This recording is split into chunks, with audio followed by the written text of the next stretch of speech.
भारत और चीन ने लद्दाख में हाल में हुई घुसपैठ समेत सीमा मुद्दे पर की बातचीत। ब्रह्मपुत्र जल सहित आपसी हित के 8 समझौतों पर किए हस्ताक्षर। दोनों प्रधानमंत्रियों के बीच व्यापार और आर्थिक सहयोग बढ़ाने से जुड़े मुद्दों पर भी हुई चर्चा। भारत ने चीन के बाजारों में भारतीय सामानों की और अधिक पहुंच बनाने की मांग की। चीन से व्यापारिक असंतुलन खत्म करने को कहा। चीन के प्रधानमंत्री ने कहा, भारत और चीन विश्व अर्थव्यवस्था के विकास के हैं 2 इंजन।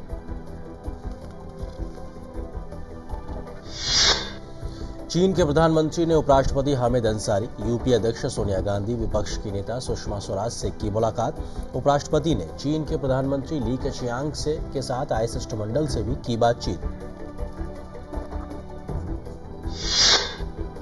विदेश मंत्रालय ने चीन के प्रधानमंत्री की भारत यात्रा को बताया सफल। कहा, दोनों देशों के बीच कई मुद्दों पर हुई उपयोगी और सकारात्मक बातचीत, बेहद महत्वपूर्ण।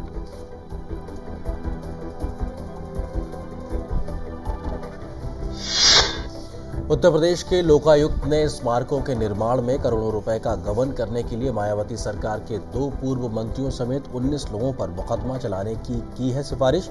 कहा, मायावती के खिलाफ कोई सीधा सबूत नहीं।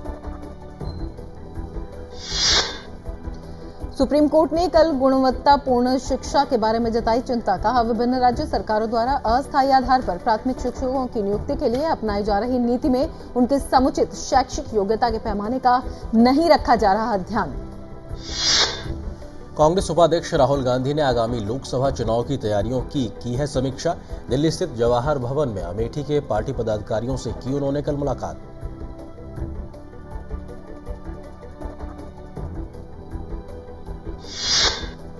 सरकार की न्यूनतम समर्थन मूल्य की तर्ज पर न्यूनतम वन उत्पाद मूल्य शुरू करने की योजना से अनुसूचित जनजाति के लोगों को मिलेगा लाभ।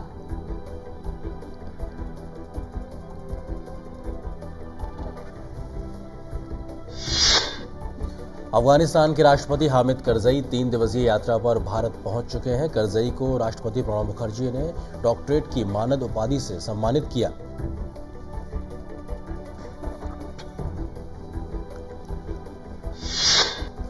भारत के पूर्व प्रधानमंत्री स्वर्गीय राजीव गांधी की 22वीं पुण्यतिथि आज। इस दिन को बलिदान दिवस और आतंकवाद निरोधी दिवस के रूप में भी मनाया जाता है।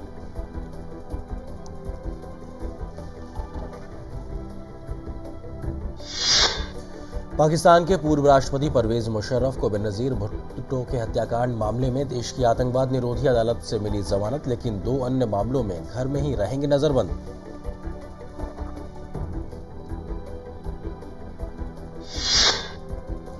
पाकिस्तान में सबसे अधिक सीट पाने वाली पार्टी के नेता नवाज शरीफ ने कहा, तालिबान से की जाएगी बातचीत। कहा, सिर्फ बंदूक के जरिए ही सारी समस्याओं का हल नहीं निकाला जा सकता।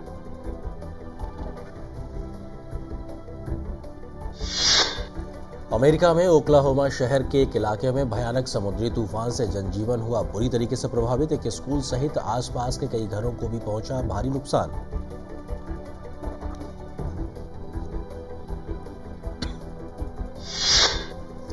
इराक में शिया और सुन्नी बहुल क्षेत्रों में कार बम विस्फोट और गोलीबारी की विभिन्न घटनाओं में कम से कम 95 लोगों की मौत, 230 से अधिक लोग घायल।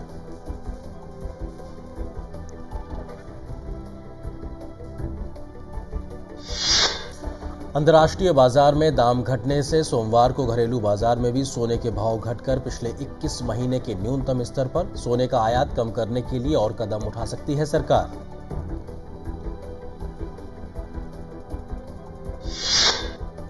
आईपीएल में स्पॉट फिक्सिंग मामले में राजस्थान रॉयल्स ने श्रीसंत समेत 3 खिलाड़ियों को जांच पूरी होने तक किया निलंबित। उनके खिलाफ दिल्ली पुलिस में दर्ज की शिकायत।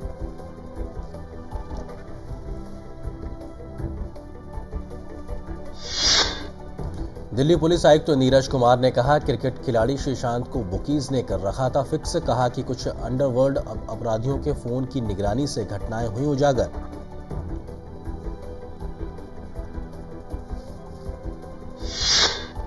टेनिस की ताजा रैंकिंग्स जारी। भारत के महेश भूपति और रोहन बोपन्ना की रैंकिंग में सुधार। सानिया मिर्जा 1 पायदान नीचे खिसकी।